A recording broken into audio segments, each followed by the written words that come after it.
أعوذ بالله من الشيطان الرجيم. بسم الله الرحمن الرحيم.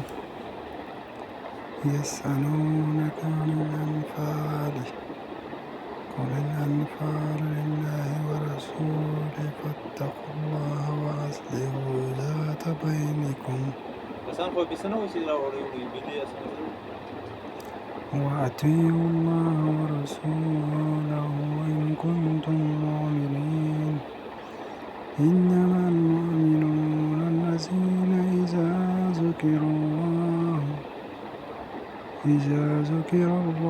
وجلت قلوبهم وإذا تليت عليهم آياته زادتهم إيمانا وعلى ربهم يتوكلون.